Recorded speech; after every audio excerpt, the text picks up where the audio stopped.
What's up, guys? I'm Brandon Flash, the EV Nomad, and today we're going to be talking about the Lucid Air announcement.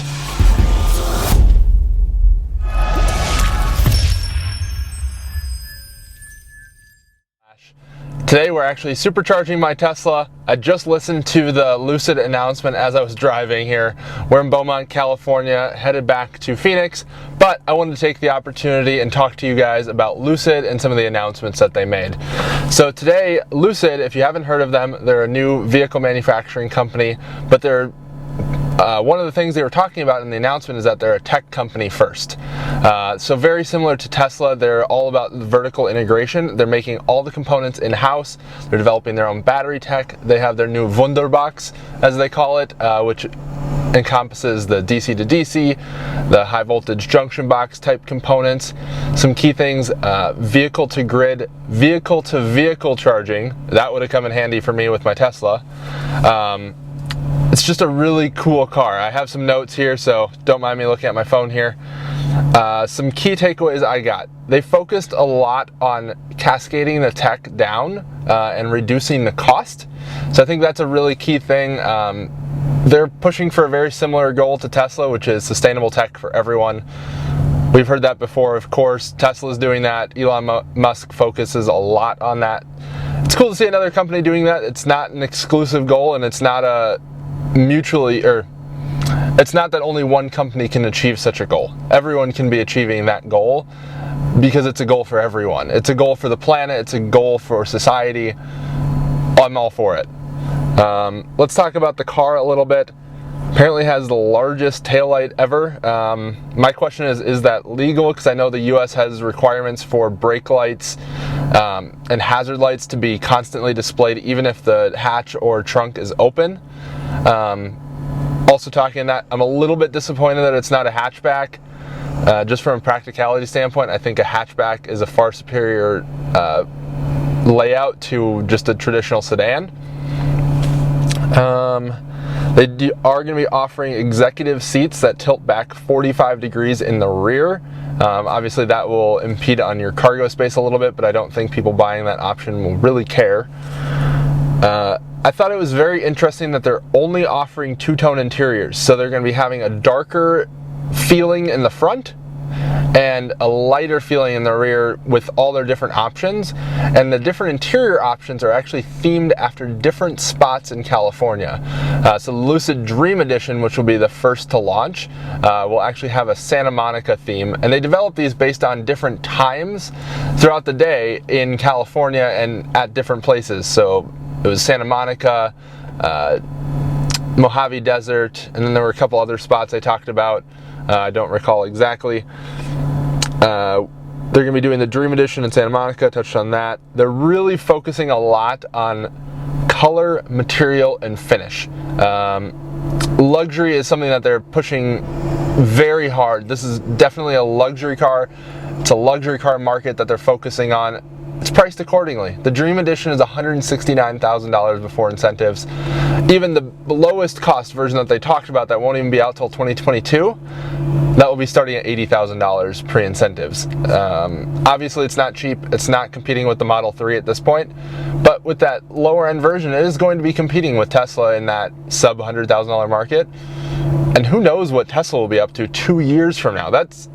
It sounds so close, but it's really pretty far away in the world of tech. And that's the world we're dealing with now. We're not dealing in the car world anymore. Electric cars are tech products. Continuing on the interior, they mentioned that it's going to have 21 speakers over 800 watts developed in-house around and above you. So they're going to be having speakers kind of along the pillar and on the headliner. All glass roof, as all the newer Teslas are. My Tesla is not. They talked a little bit about getting into the car. They kind of teased a little bit of a key. I'm not 100% sure what they were showing. It was kind of cool looking, but they did talk about the app and how you can do a lot of things on the app before you even get into the car. And then once you get into the car, it will recognize both your phone as well as your face, because it has a facial recognition system. They're also using that with their new Dream Drive system, which is their ADAS system. And that facial recognition system will also be used for driver monitoring. So let's continue on to their Dream Drive system. So they talked about how it will have ultrasonic LiDAR and radar, so vision, radio, and kind of vision, radio, LiDAR. That's probably not the best way to describe it, but kind of. 32 ADAS sensors. It'll be fully upgradable to autonomy, or so they say. We shall see with that. I'm hoping to experience that at some point. Autopilot has a pretty high standard these days, but Lexus has cool tech. And even Nissan has pretty good tech with ProPilot, and then Polestar/Volvo, they're using Pilot Assist, which is their in-house system. So I'm really curious to learn more about their Dream Drive system and whether they're going to be taking a similar approach to Tesla with neural nets and machine learning and things versus just doing processing in the car and locally only without being able to take that data and then make it better over time. I would assume with them talking about autonomy, it kind of has to be able to learn and grow. They talked a fair amount about their battery system and how it's going to allow them to make the vehicles cheaper. So they're apparently using some sort of Lego brick style assembly method. They showed kind of very segmented batteries, so kind of similar to a Tesla, but it almost seemed segmented to an even higher extent than that.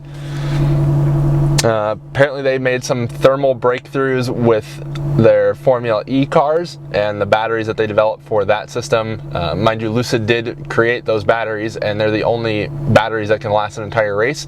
That's actually why Formula E switched to being able to do entire races on a single battery, rather than formerly when they had to switch cars.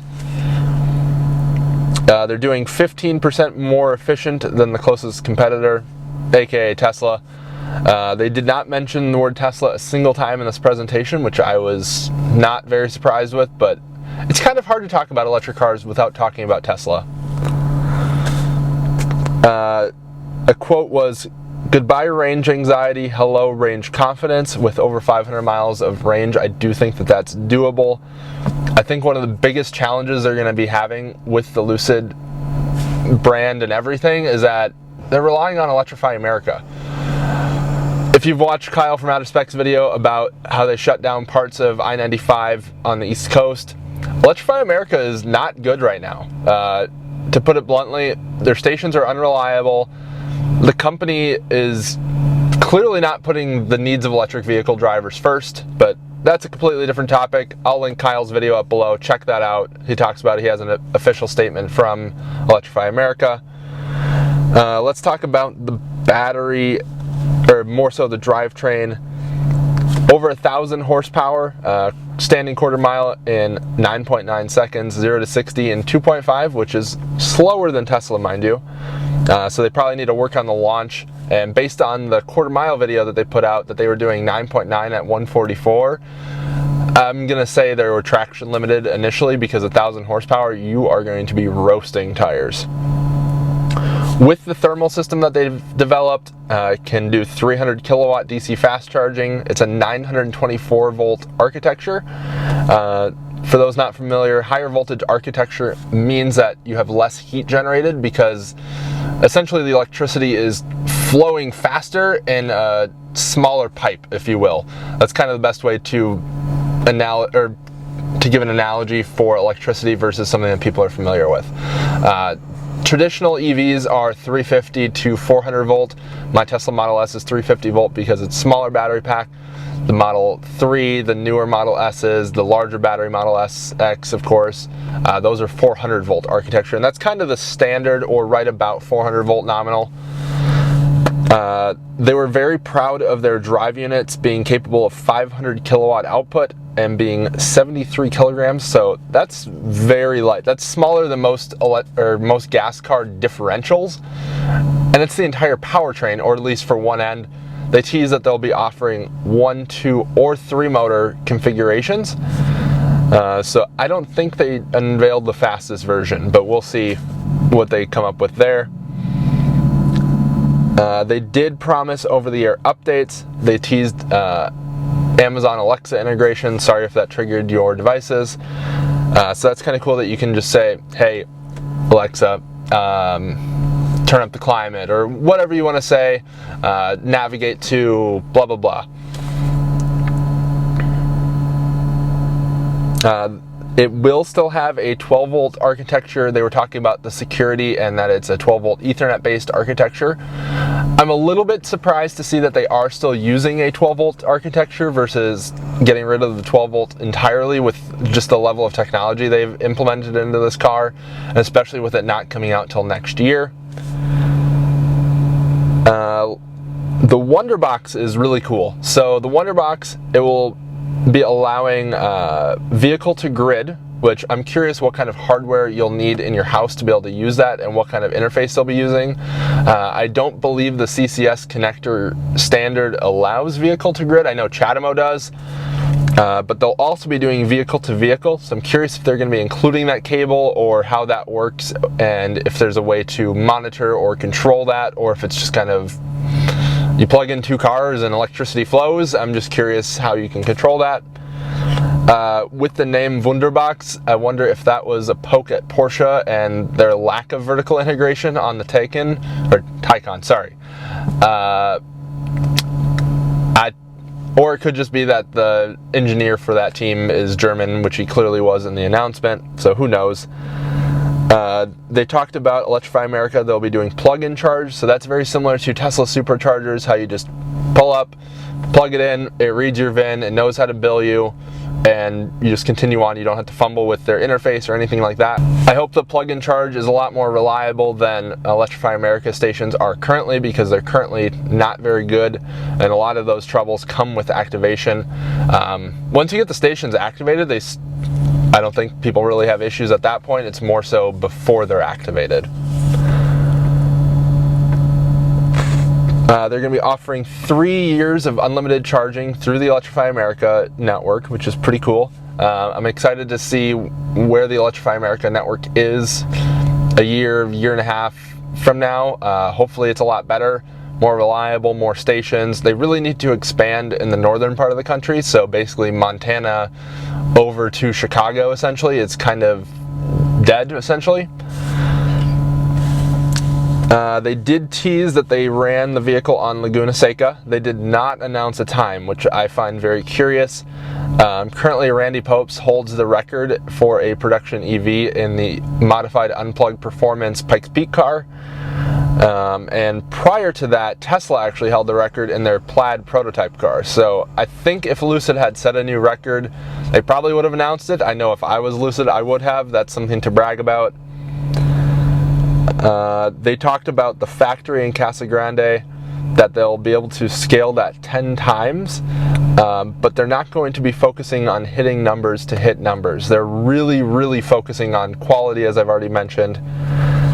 Their studios, which is what they're going to be calling their retail experiences, they're going to be having a VR experience. You can actually design a car online on their website, save it to your Lucid profile, bring it into a store, and then experience that car in VR. They had kind of a picture of how you have the interior of the car, and then a steering wheel, and then you have VR headsets, so that'll be pretty cool. Not great for the current era of the world, but I'm sure in a year or so it will be very good.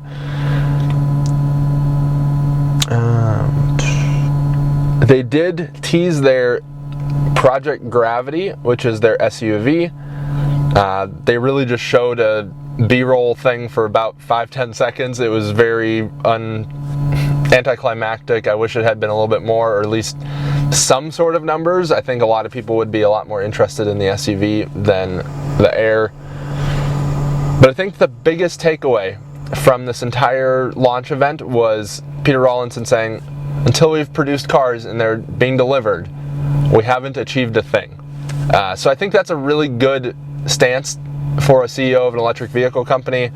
It's the polar opposite of Nikola and I'm blanking on his name. Oh, Trevor. And they're just unwavering confidence of really nothing yet. They're also talking about how they're not planning on doing an IPO for a while at Lucid. which I think is a very good play. I think it will allow them a lot more flexibility to push for quality rather than having to push for numbers, for profitability, all those things that kind of force you to put other things to the wayside.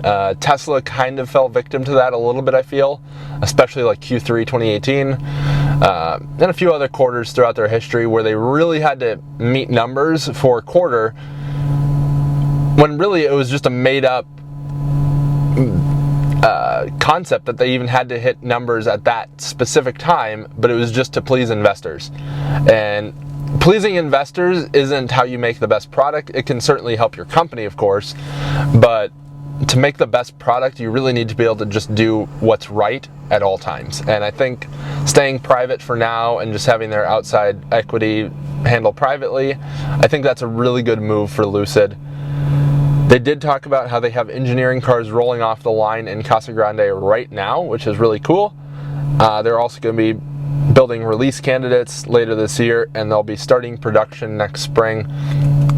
They've really come a long way on their factory. I'll show you some images. They've done some winter testing in Minnesota, which I thought was really cool, being from Minnesota. And they've done hot climate testing in Nevada and Arizona during these record heat waves. And just to wrap this up, they were talking about how they are a tech company, the fusion of hardware and software. So very similar to Tesla. It seems like Lucid is essentially taking Tesla and redoing it, but with more forethought, more planning, and more of a focus on quality rather than go fast, break things, and fail, and then figure it out from there. They're taking the, how can we make this the best way possible the first time? So it's really going to be interesting to see how things shake out, especially probably 5 years from now when Lucid is a bit more mature. But Tesla is also going to be more mature at that point, and Tesla's right now about 5 years ahead of everyone else. So 5 years from now, who knows what Tesla's going to be up to. Anyway, thank you guys for watching. Again, I'm Brandon Flash, the EV Nomad. Hit that like button, hit that subscribe button. Plenty more videos to come. I'm sure I'll be talking about Lucid in the future. I do have a Patreon link down below. If you enjoy my content, please consider supporting the channel there. Have a great rest of your day.